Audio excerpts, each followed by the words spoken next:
Hello and welcome to The Villain Was Right, the podcast where we look at movies and TV shows from the villain's perspective and dare to ask, were they really all that bad? I'm your host, Rebecca Reeds. And I'm your host, Craig Fay. And this week we are talking about the classique, okay, the number one New York Minute, and we are joined by a very special guest from the Professional Talkers podcast and from the You Pod It Dude podcast.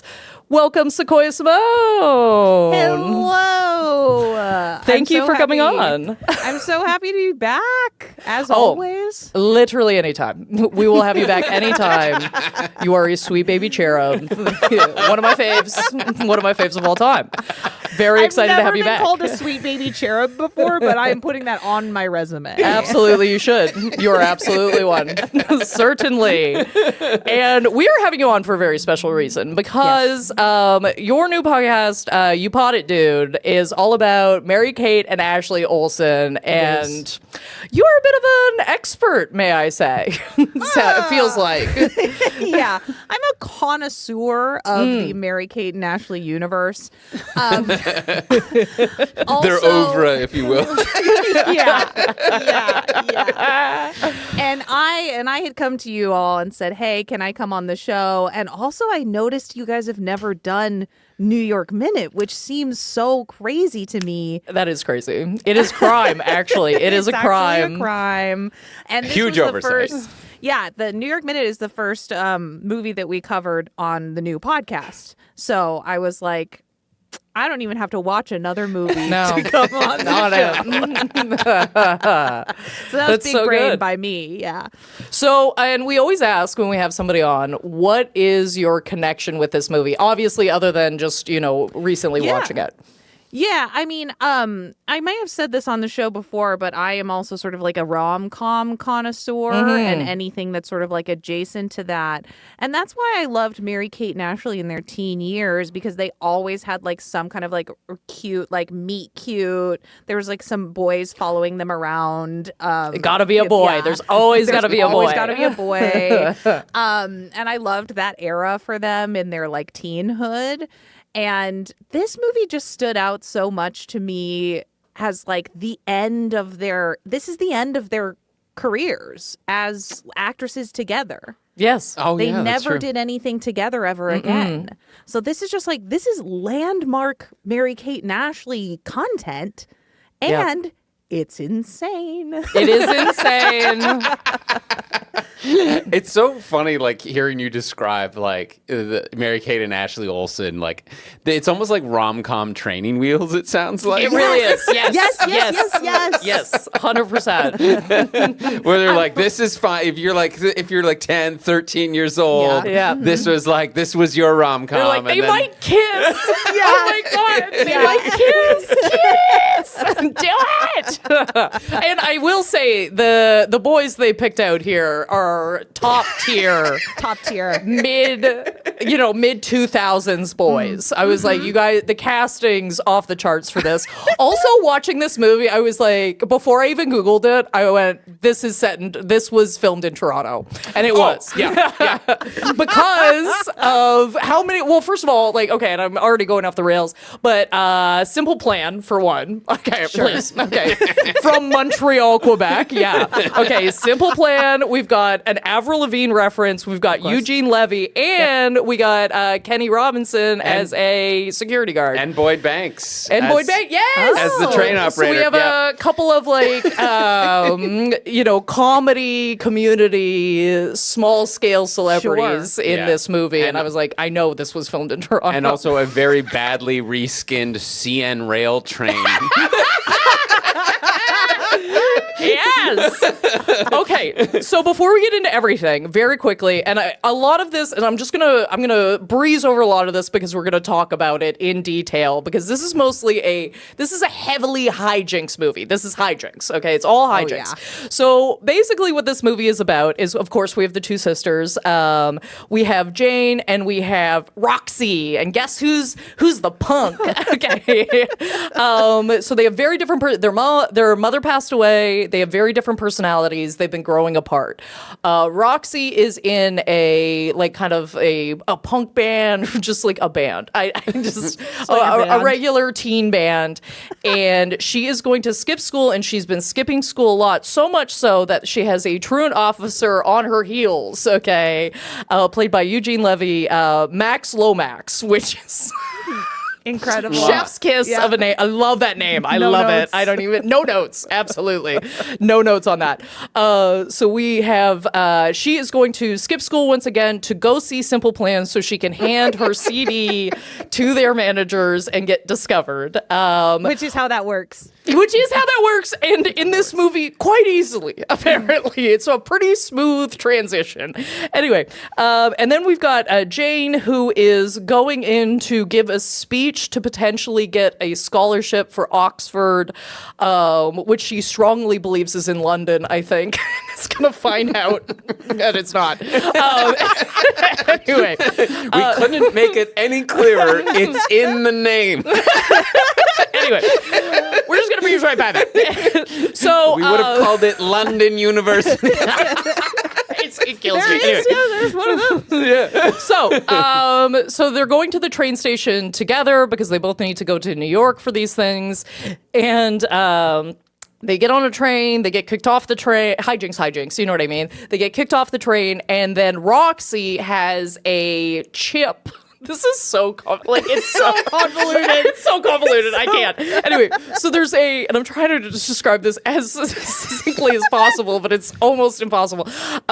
So there is a man that's going to drop off a microchip that has like millions of like songs and like movies and all this kind of stuff that they're gonna pirate. Anyway, it goes wrong. There's like cops showing up, so then he slips it into Roxy's bag, and so this limousine driver that was adopted by a Chinese family who also has a Chinese accent decides he's gonna take them to New York and try and get the microchip from them. That goes wrong. They evacuate, but we need Jane's planner. She can't live without her planner. Okay? It's got her speech in it. So anyway, they're running around town getting messy, and then there's ruining their outfits. Just ruining their outfits multiple times. They're racial stereotypes, montages, and then we roll it. And anyway, they meet some boys. Things happen. I'm describing this perfectly, I feel like. You're nailing it. They get a dog. The dog eats the microchip. They're taking the dog around because they needed to shit it out so they can get the planner back, which all culminates in them showing up at, Jane's speech. Roxy starts giving it. Jane shows up, doesn't deliver the speech. Max arrests the guy that was trying to get the microchip. And he's then, because the senator's there, he's then promoted. It's a fucking shit show. She still gets into Oxford. Because the guy from the train finds her notes. It's... Yeah, Daryl Hammond. There is so much happening in this movie.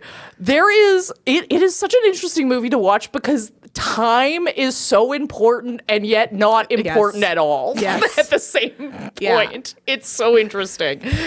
And now it is time, I guess, to dig in because that was the best I could have done that. So I guess, team... Boys and hijinks. Boys and hijinks. So I guess the real question here is, who are the villains? The villain is Andy Richter. Yeah. Yeah, the actor himself. It's Andy Richter on several levels. It's so crazy. His character is so wild. I know. You're like, the villain is the Chinese mob? Okay. It really is, and the point that I am going to make for them is I am very pro-piracy. Yeah. Yeah, also that. Definitely that. Yeah. I am super pro-piracy. I think we should be downloading everything illegally now. It's gone off the rails. Let these people get their money. Yeah. It is so funny to me that so much of the plot of this movie hinges around that what essentially is like the internet now. Yeah. They're like, oh, there's like all these songs that we're gonna pirate on here, and I was like, that is such an early 2000s thing. Like I could go online right now and me individually pirate an entire microchips worth of, like, the fact that you were transporting bootlegged movies and music in physical media is so funny. I know, but like this is like the era of like this is just the beginning of like Napster. Yeah. You know, like when this movie is being made. The thing that kills me is I think it actually lifts right out.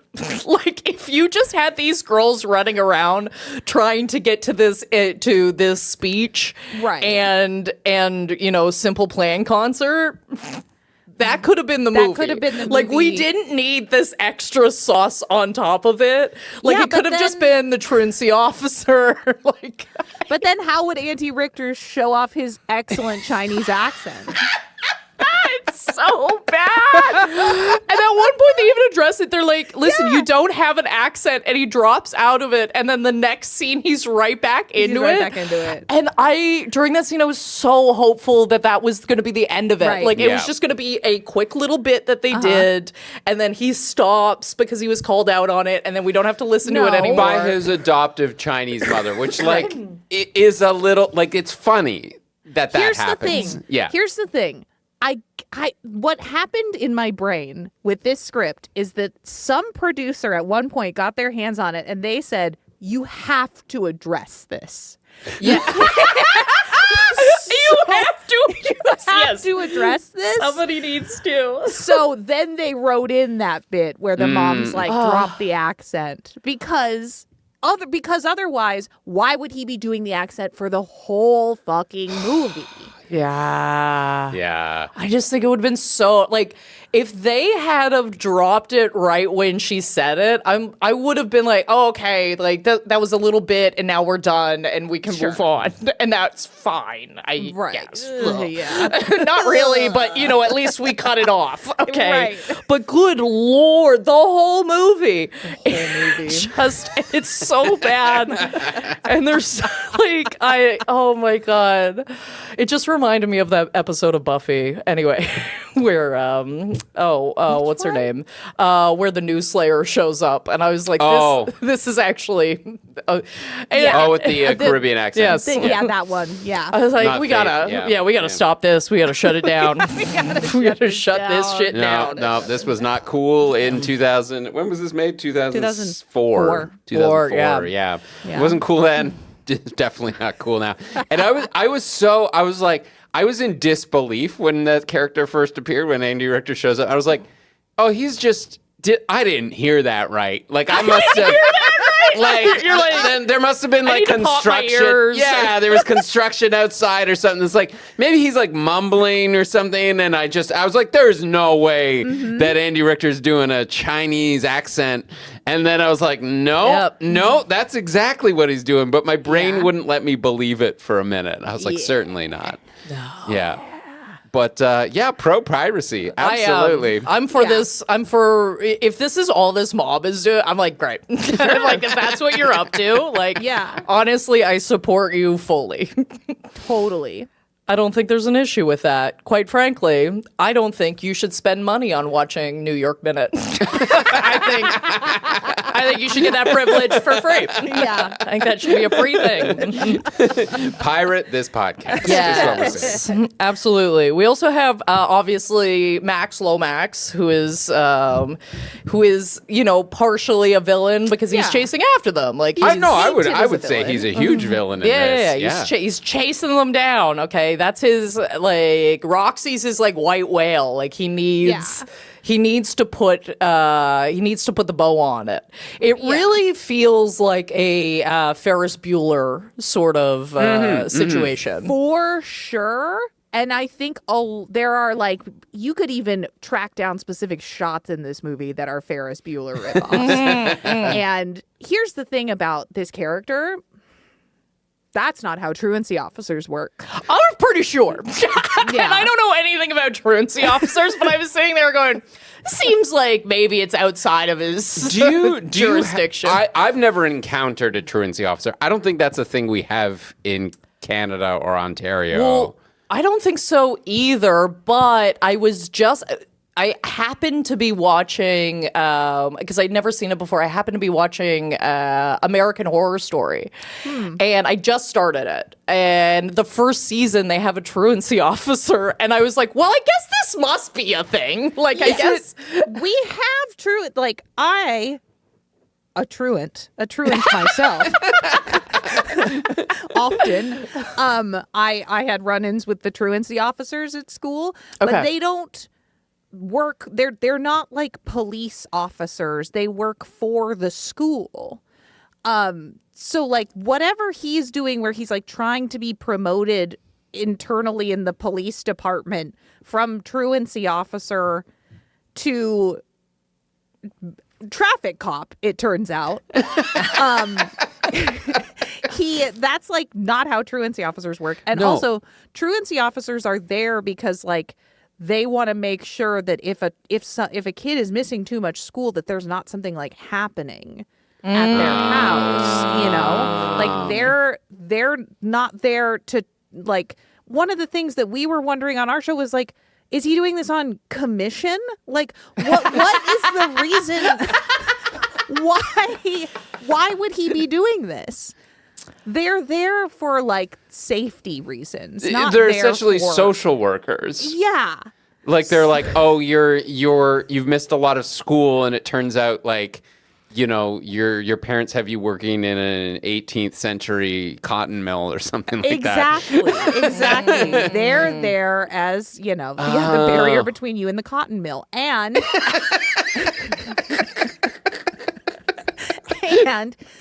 and there's no way that they're spending all day driving around the state of New York tracking down one kid. I will say, in his defense, this is a real good truant. Like, like she is. Yeah, like she's the best of the best. She's the best of the best. Okay. And we have. Go ahead. I'm going to argue with you. Please. Here I am. I'm going to argue with you. Hell yeah. She's not the best of the best. Okay. And you want to know why? Because you see her have to trace her father's signature. Me, a true truant, I could do my dad's signature without tracing it. Mm-hmm. I just knew how to do it by hand. That's a good point. So I'll say there is a flaw. There is a flaw in her system, but she does have a pretty cool computer set up to figure out. I was going to say, like, what excuse have I used at what point, and like which one is like, oh, I've already had chicken pox this year or whatever. Like, I was impressed. I was like, the filing system is good. Yes. And it's so funny because we have on this podcast a way to categorize people, and every good duo falls into this, and it's a spreadsheet and wildcard. And and I started writing out. It's like, oh, you know, Roxy's the music, and I was like, oh no, this is just spreadsheet and wildcard. Yeah, this is a spreadsheet and wildcard movie. This is so great. I love it. True. But even the wildcard has some mad spreadsheet skills. They're both a little spreadsheet. Yeah. One more spreadsheet than the other, but only one wild card. Truly, And a simple plan, as wild as you can get. Simple plan, dude. That really pulled me back. I was like, holy smokes, this is not good music, huh? Oh, God. When they started playing, I was like, I understood from the setup of this movie that we were going to have a little bit of Simple Plan in this. Like, that was unavoidable. It had to happen. For plot reasons. Right. And then as soon as it started, and the cameras linger on them for quite some time, and I wrote down here in my notes, I was like, they're not going to make me watch this whole Simple Plan song. And they kind of do. And I'm just going to say this. As a big fan and defender of pop punk, Simple Plan is everything that people hate pop punk. Yeah. Like, You know, it's bad. I really didn't expect to walk into a Simple Plan bash fest here on the podcast. That was not what I anticipated. But okay, yeah, they're bad. They're bad. It's whiny. It's simplistic music. It's repetitive. All the songs sound the same. Everything that's ever been leveled against like Blink-182 or The Offspring or Green Day or everything, Simple Plan actually is. Yeah. And it pains me to say that. So the real villain of this film is Simple Plan. That's right. No plans are simple. Well, actually, they are. Okay, here's my pitch. They're actually so bad, it makes the managers grabbing that new music believable. They're like, oh, thank God, please, anything. Anything good. but this. I like that. I like that. Please. We did need to lend some credibility to the idea that that worked for them. The way it went down so simply. There's so many parts of this movie where the simplest thing they need to get done is the hardest, and the hardest thing they need to get done is the simplest. Yes, like the for solutions. Sure. You know what I mean? Yeah, Like go on. Handing a CD to managers of a band and them going like, oh yeah, absolutely. Okay, yes, would love to listen to this. Never in a million years is that how that's going down. Okay, this is going to be a hard conversation. There's going to be more obstacles to get. There's not going to be 5 men in suits just going, oh yeah, the music. So they're just bumping their heads like so good. So good. Okay, not going to happen. All right. I pay people so I don't have to come to concerts like this. Exactly. Okay, so yes. Okay. Yeah. Very hard to do. All right. Showing up and missing your train, and then all of a sudden you can get into like missing a train's actually a much bigger deal. Yeah. Like that's a much bigger deal than they let it on to be. And all of a sudden, like we're in a limousine. Okay, this is so easy, right? Right. But then just like, I don't know, we need to get across town is impossible. We got to go into the sewer. Okay? We got to get out. Listen, we got to get out. Just getting out of the water main is one of the hardest things they do in the whole movie. They have to go 80 blocks to get out of the water main. There is no way any timeline in this movie is the timeline. Nope. I was like, you needed to make this, and you could have fixed it, okay? If you were like, oh, she's doing this speech at like 9 p.m., okay? Like, she's gonna, you know what I mean? She's doing this at nighttime for some reason, okay? Yeah. Or we're sleeping over in a hotel, and then, all of these things are gonna happen. I was like, you're not getting 80 blocks in 15 minutes. No. Like, we gotta make it, okay? I watched those girls put on what? We watched them put on like 6 different outfits. Oh, the at one point they had montage. They had a perm. There was perms popping, different hairstyles. I'm like, that would take all afternoon. That would absolutely take all afternoon. All day. Also, whose business is this? Where they're like, on the house. Get out on the house, ladies. It's Cheryl's business. It's so insane. Not only does she give multiple makeovers to them for free, she then just gives them her son's or nephew's cab. And like she gives them the keys. Do you know, can you guess, in 2004, how much a yellow cab medallion was worth in New York City? $1.2 million. Not quite that Jesus Christ, Greg. Oh, they're like that high in Toronto. No fucking what? A license in Toronto costs like $1 million or so. In like 2000, in like 2016-ish, it was like $1 million in New York, but in 2004, it was at least $250,000. Holy cow. So how are you out here giving some random teenage girls who just stumbled into your shop? Dude, look at a mess. Oh out my of the God. water main. Yeah, out of the water. Yeah, out of the water main. I forgot that this part comes after they were in the sewer. Yes, that's They right. emerged Directly from the after, sewer, and like then the you're rats.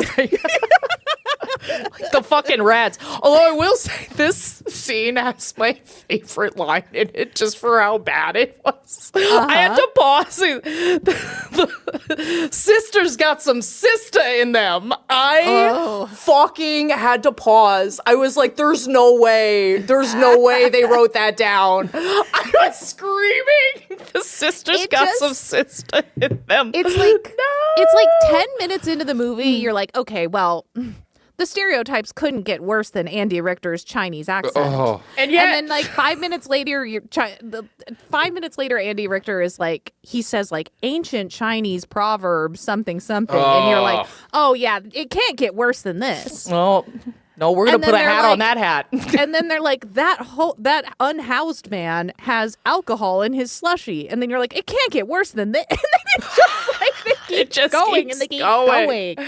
This movie feels like an acid trip. Like so much happens in so little time. Like just so much. It's not a long movie. No, it is not. It feels like it should be. It feels 3 days long. It does. Yeah. It really does feel like 3 days long. It was a bit of a struggle to get through. I'm not gonna lie. Craig. I was just laughing the whole time because I was like, this is so 2005. You know what I mean? Like, this is right. I came here to inflict pain on both of you. Yeah. Oh, that's fine. That's fine. Yeah. Hell yeah. And you know what? Honestly, like, I sort of grew up, like, I remember watching Full House, like, when it was on TV. Right.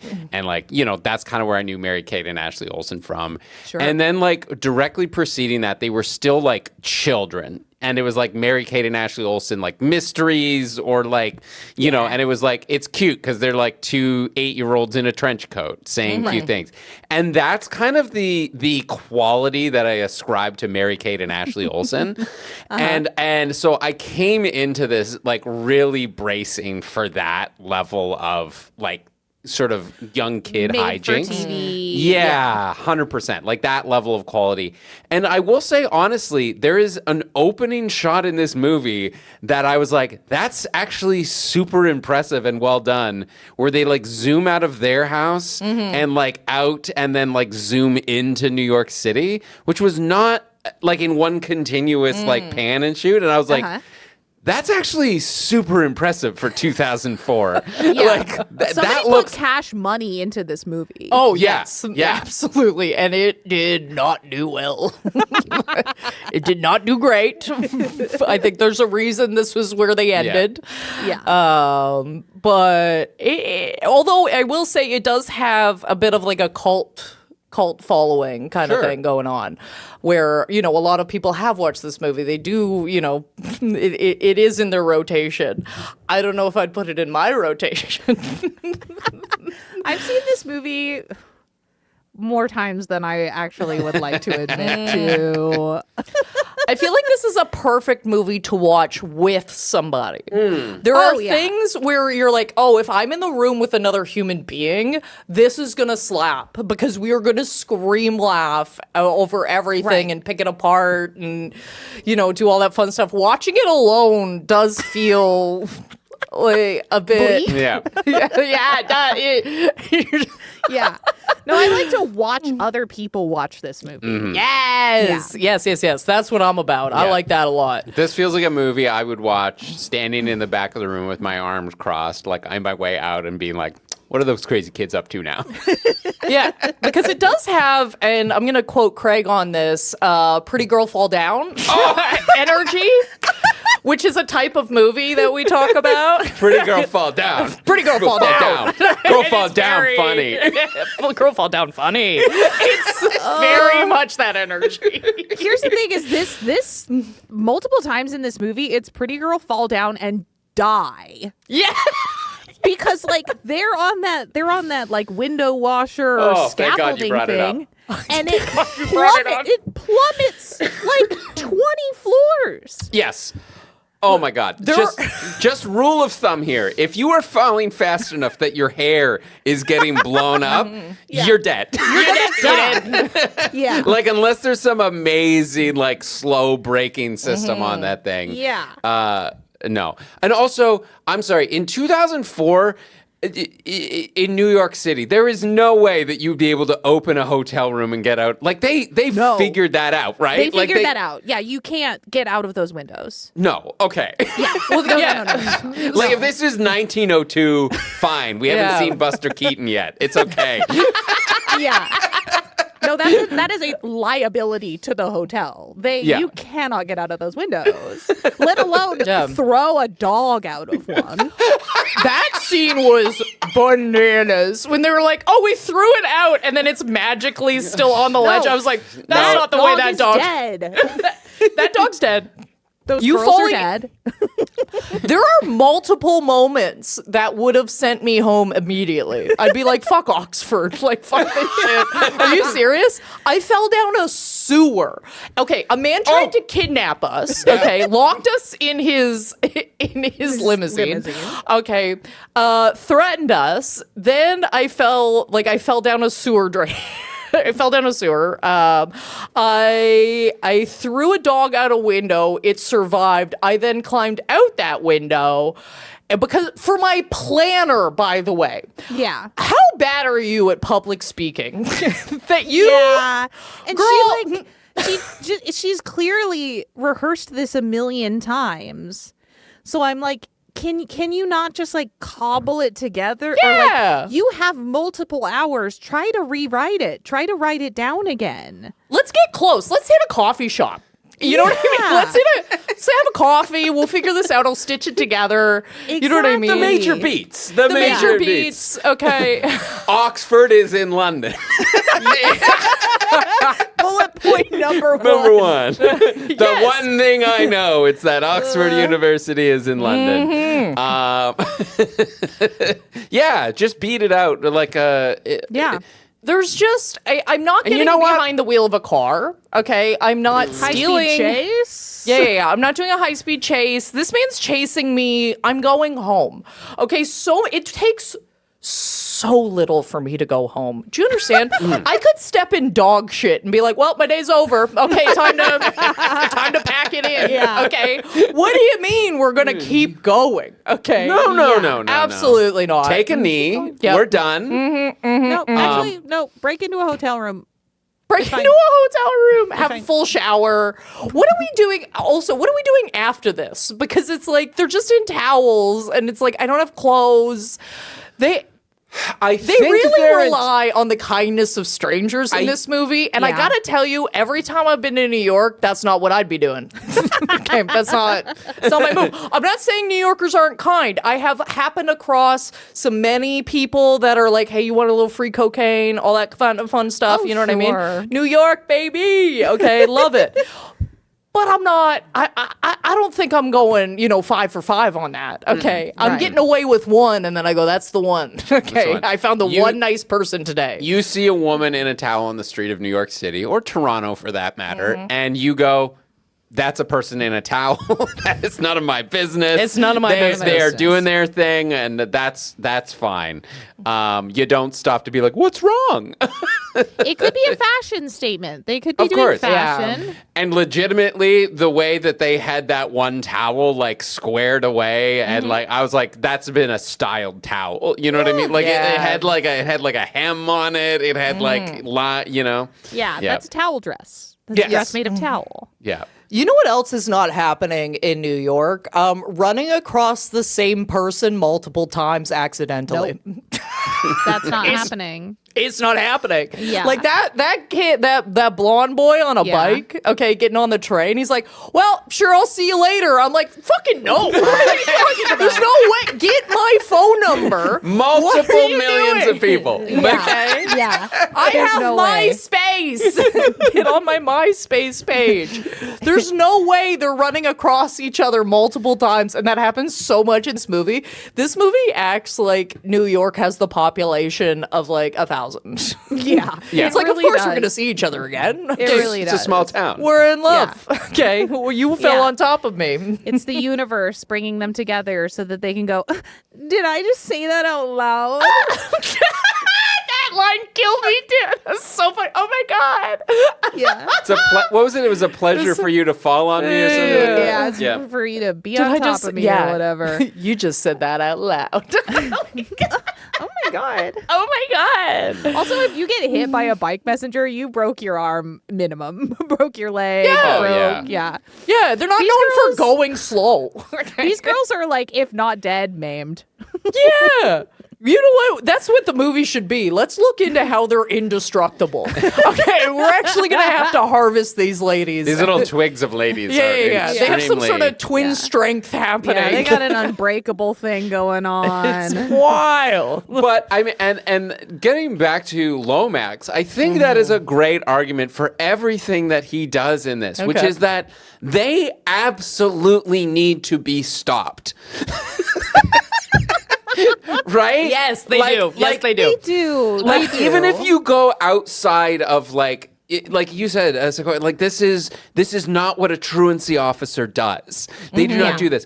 I can see this man being like, I personally, as a citizen of the world, need to stop this woman. Like lives depend on it. Right. They get in the cab. I assume it was Roxy driving, right? I lost track of them as soon as they... No, it was Jane driving. Okay. That was her... You know what I mean? Oh, Because it's I should be the we're driver. having character growth happening. She's getting a little more dangerous. At a certain point, they basically become accomplices, right? Yes, of course. Yeah. So they reverse down an alleyway and smash through... She says, and quote...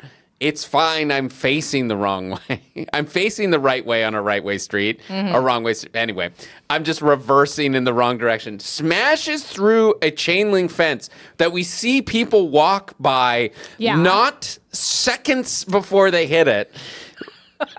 But I have a speech. Just There's full a speech. on, like that would have full on just murdered those people. Lives are at stake. Lives are at stake. And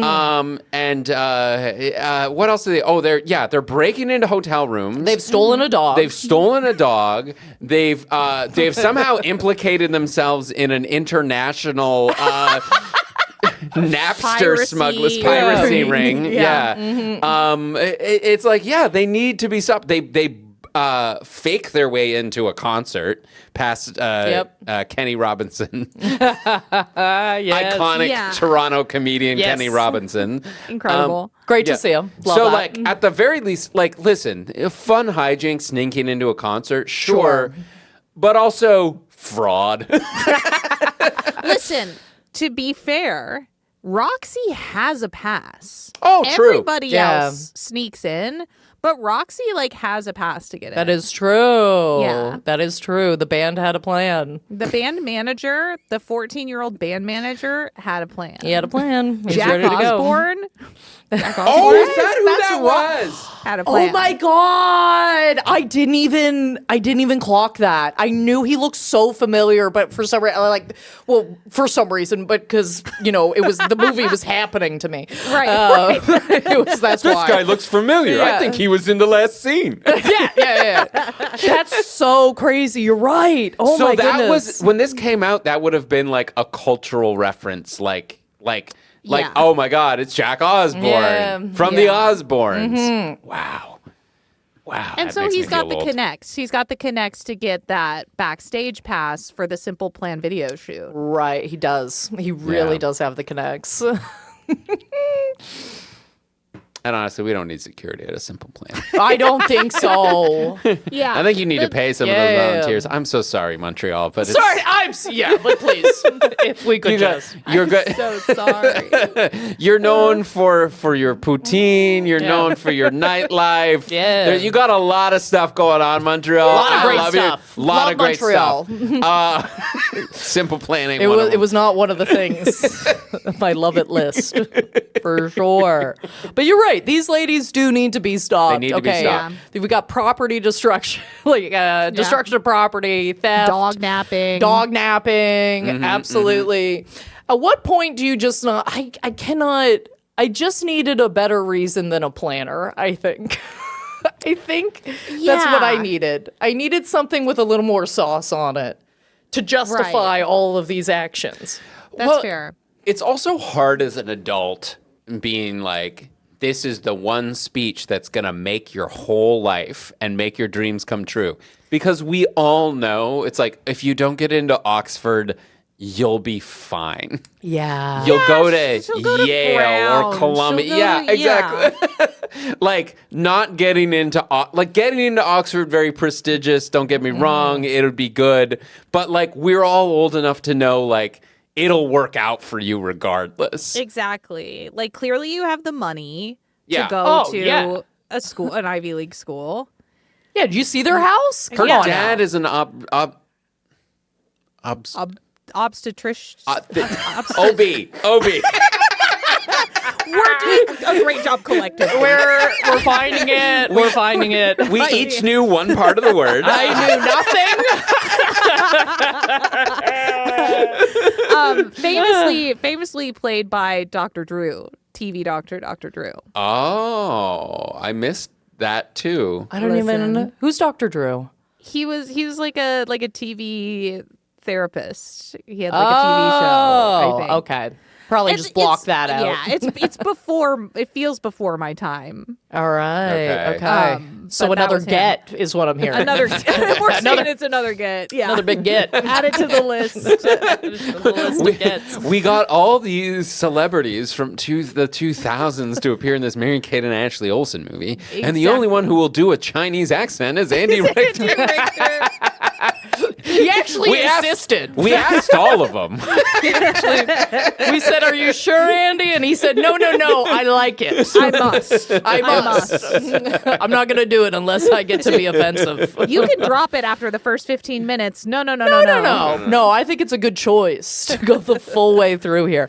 I will say this movie is so heavily mid-2000s. Yeah. It is one of the most mid-2000s movies of all time. It's a product of its time for sure. Yeah, the fashion, the music, the general atmosphere of Pretty Girl Fall Down, the whole thing. It just feels so 2005. And I was like, and I got to tell you, I don't know if I miss it. I don't know. I don't really know if I miss that. Yeah. I can't. All of the stereotyping that we were really doing in that time period, we can leave that.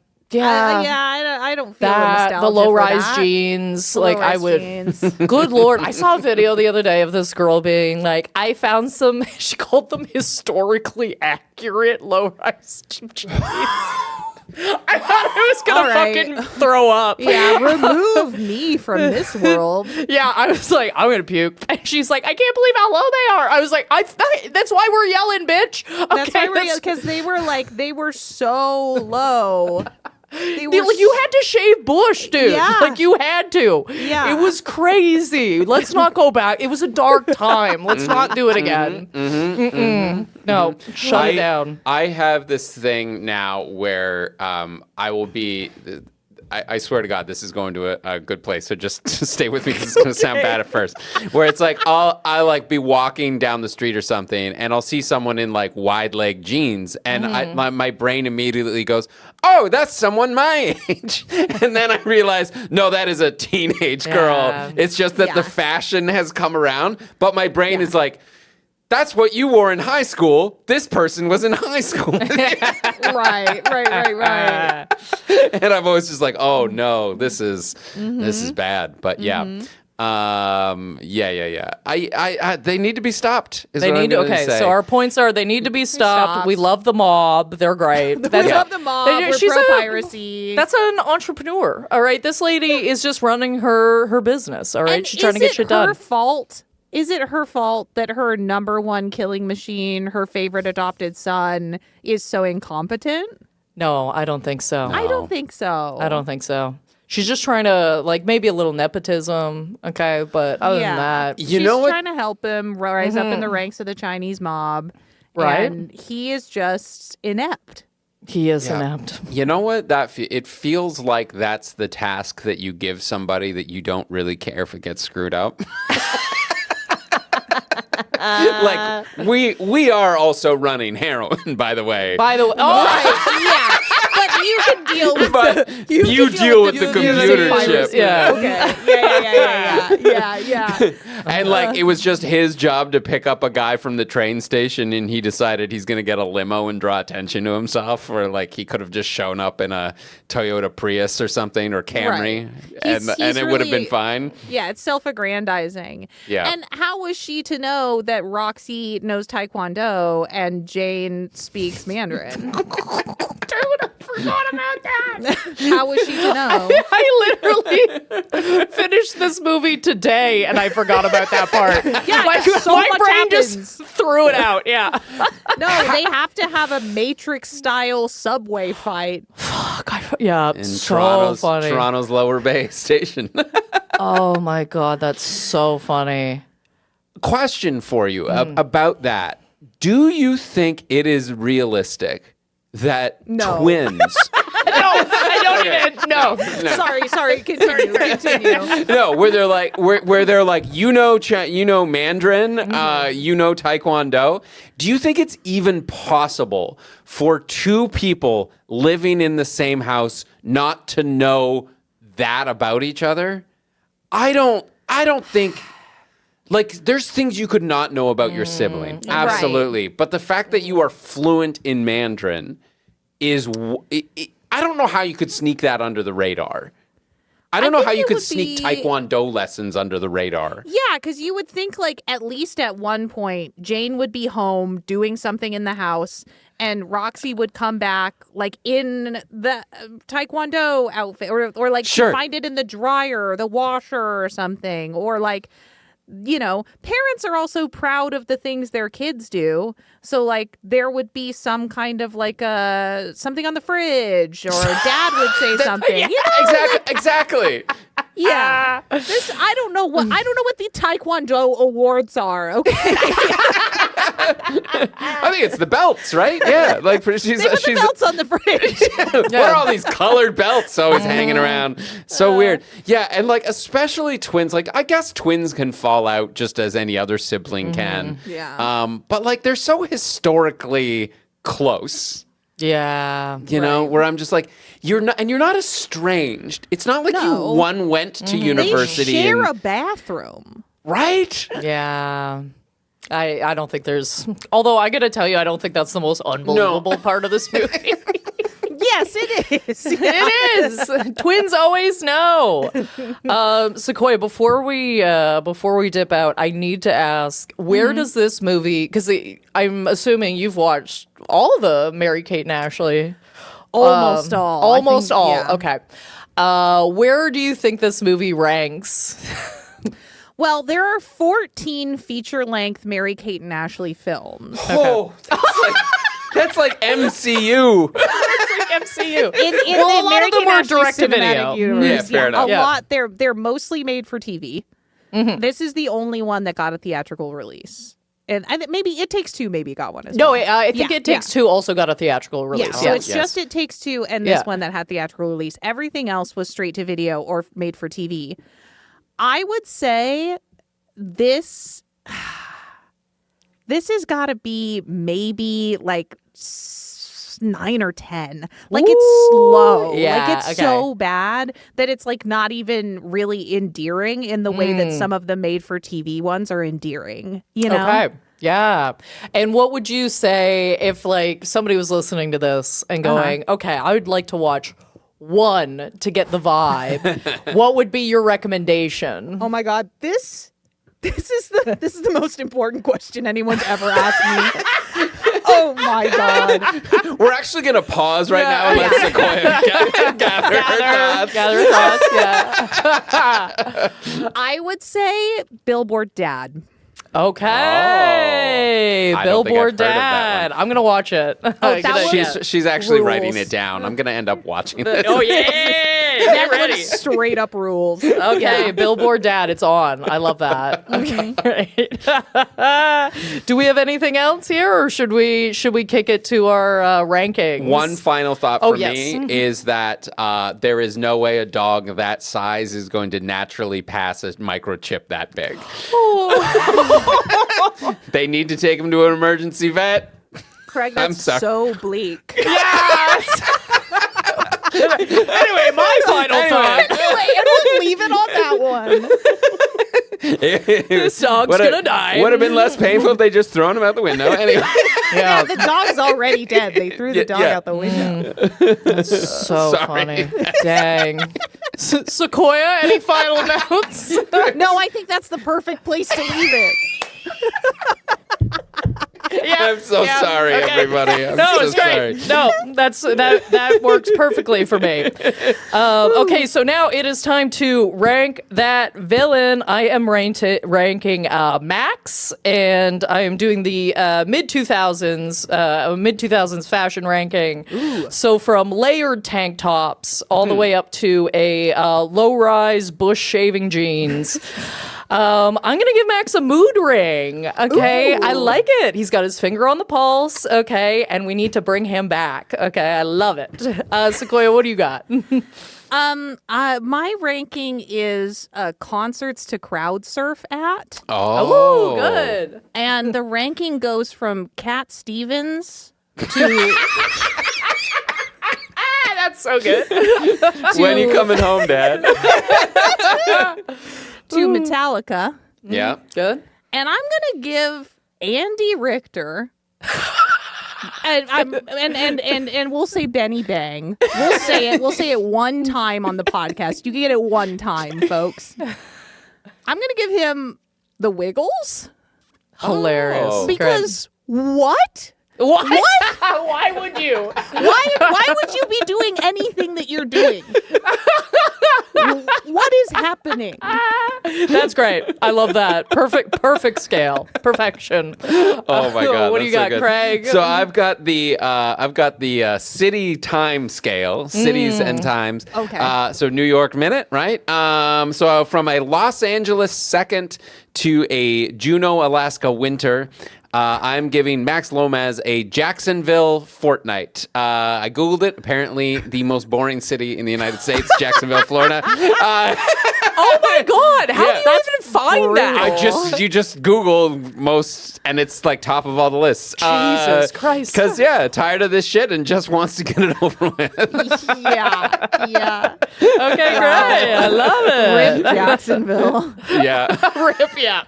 High, according to the list, due to a high percentage of chain restaurants, very low level of like any like local originality and low population density is basically there's nothing interesting to do. Wow. Yeah. Well, if you're listening from to Jacksonville, I'm sorry. Or you're welcome. Yeah, or you're welcome. Get out. Leave. Oh my God. And guys, we're going to get to our heroes and villains of the week in a second. But first, a couple ways you can help out the podcast. First of all, if you have a couple bucks, we are on Patreon. Patreon.com/thevillainwasright, where you get great rewards for supporting the artists that you love. And hopefully, that's us. If you do support us, $7 a month gets you 2 bonus episodes every month. I do a pick, and then Rebecca picks one of the worst movies you've ever seen. So just as an example, this month, November, I chose the new Teenage Mutant Ninja Turtles Mutant Mayhem, which is artistically amazing Gorgeous. and fun. Yeah. And Rebecca made me watch Glitter. The Mariah Carey. Comparable. Both art, I guess. So if you want to hear us talk about those movies, head on over there. We also have audience choice tiers, early release of ad-free episodes. So check us out there. And if you just want to get in touch with us, Glitter is a masterpiece. Anyway, if you would like to get in touch with us, you can email us at villainwasright@gmail.com for audience suggestions. This was an audience suggestion. It has been on our list, even though Sequoia was like, please let us do this. It was also on our list. You wanted to hear it already. So if you would like to let us know what you want to listen to, please email us. Or if you would like to follow us and see our stupid little faces say jokes, you can follow us at VWR Podcast on TikTok, on Facebook, on Instagram. There we go. Yep. Found it. All right. I am getting old. I am an old man. Anyway, and now it is time for our heroes and villains of the week. I've got a very quick hero this week. My hero is is, I know this is going to sound odd, but the rapper Little Sims. I went to see her in concert last week, and it was just such a... I don't even know how to describe it. When you go and see something that you just deeply moved by, like I left feeling different. She talked so much about, well, first of all, her opener, La Rizzi, was so good. He was amazing. I'd never heard of him before, and he was absolutely tremendous. And just, well, first of all, her first song literally made me cry. I mean, music makes me cry all the time. I'm not, a cool breeze can make me cry. But she just talked so much about, writer's block and being creative. And there was a moment during the show, which, I mean, it kind of sucks because I feel like it cut a song off for the rest of the audience, but clearly something was going down in the front of the stage, and she stopped the entire show to ensure everyone's safety. And I was just like, that's just so classy. It was just such a nice show. It was at History in Toronto, which is also a beautiful venue if you ever want to go see live music. It is a gorgeous venue that was very, well taken care of, I would say. Take note, Jacksonville. Yeah, take that bit. Anyway, so she's my hero of the week. I had such a good time, and if you ever get a chance to see her, I would just highly, highly recommend it. What do you got for us, Sequoia? Yeah, I got a hero of the week. It was Halloween a couple days ago. And I was in a big apartment building giving out candy. You had to sign up to have your apartment to give out candy during a certain hours. And it was coming to be the end of those trick-or-treating hours. And I had a kid come by, and there was so much Halloween candy. There was barely any trick-or-treaters. So I was like, please take as much candy as you want. And this kid was like, and this is exactly why I do this, because this happens every year. Everybody gets too much candy. And then by the end of the night, you're allowed to take as much candy and whatever you want from the bowls. So I always come at the end of the night because I know this is going to happen. And I was like, you rock, take all this candy. And then he proceeded to spend 5 minutes digging through the candy bowl, taking exactly what he wanted and asking if there was more of things. He'd be like... Are there more ring pops? Are there more ring pops a king. In the back? Was this kid dressed as Albert Einstein? He's a genius. That is so good. I love this kid. You rock. Yeah. What were they dressed as? Oh my God. I could not discern the Halloween costume. Okay. And I did not want to interrupt the diatribe about Of course. about this plan. So he was just what a hero, a scholar. A perfect hero. That kid is going far in life. I wish I was that kid. Yeah. Damn, dude, that's so good. I love that. That is amazing. Well, I think we have a rare triple hero this week. Yay! Positivity. Positivity reigns. Because I've got a hero, and again, very, very simple. We're recording this the day after the Blue Jays were defeated in the World Series, and so sad. I'm not a huge baseball fan or whatever, but my hero of the week is bandwagoning. Nice. Get on board, everybody. On board. I'm not a baseball fan, really, but I was at a Halloween party for Game 6, and it was on, and it was fun just being in a room full of people, being excited about something. And I was at a show, a very ill-conceived show that is up against a once-in-a-generation World Series run in our city. And so I was at a bar, and again, everyone just being really excited about it. And unfortunately not the ending that would have really made it exciting. Sure. But man, just get together with a group of people. The band's going places. Get on that wagon. Get on the wagon. They know where they know where it is. If you're not a Spurs fan, just get into the playoffs, Just get into it. Great. Love that. And fully support it. Yeah. I'm a bandwagoner. I love bandwagoning. I just like an atmosphere. You know what I mean? Right. I just like I atmosphere. feel like I'm part of a community. Exactly. Yeah, Yes. that's it. Yeah. And if someone's like, "Oh, do you get you're not a real," it's like, who cares? This is what there are people being excited about the thing that you're excited about all the time. Dude, can you imagine me just going into an audience and being like, if you're not here to see me, get the fuck out. I can't. No, thank you. thank you. Bandwagon. Yeah. Bandwagon. Yeah, I bandwagon. love it. Get on board. It makes it fun for everybody. There we go. So that's my hero of the week. Great. And that does it for us here. As always, you can follow me at Rebecca Reads on any platform of your choosing. I am going to, if you would like to come to a show, I am in St. Catharines November 22nd, and I will be in Montreal from the 27th to the 29th if you'd like to catch a show. That is where I'll be. Where can people find you, Sequoia? People can find me on Instagram and TikTok at Sequoia Simone, or you can listen to either of my current podcasts, the Mary-Kate and Ashley podcast. If you want more New York Minute content, you can find 2 full episodes covering that movie over at It was too much for one episode? It was too much. Too much happens. There was too much. You can find that at You Potted Dude, and it is also in full video on Spotify and YouTube. And then my other show, Professional Talkers, is a comedy advice show about having awkward conversations. So if you're awkward and you need some advice, we are here to help you. Oh my God, I'm going to email you. I have a question. Absolutely. That's great. Yeah, make sure you check that out. And you can find me at Craig Fade Comedy on Instagram, Facebook, TikTok, craigfade.com for show dates. And I will be headlining in Toronto in November. So if you're there, check out the website for that. As well, please check out my latest stand-up comedy album, World's Deadliest Cat, which is available now. And until then, next week, we've got Dante's Peak coming up. It's audience choice.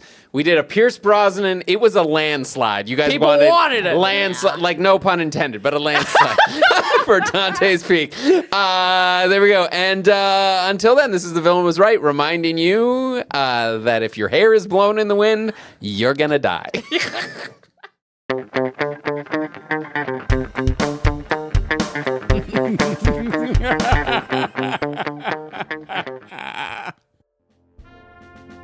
The Villain Was Right was produced by Andrew Ivimey for the From Superheroes Network.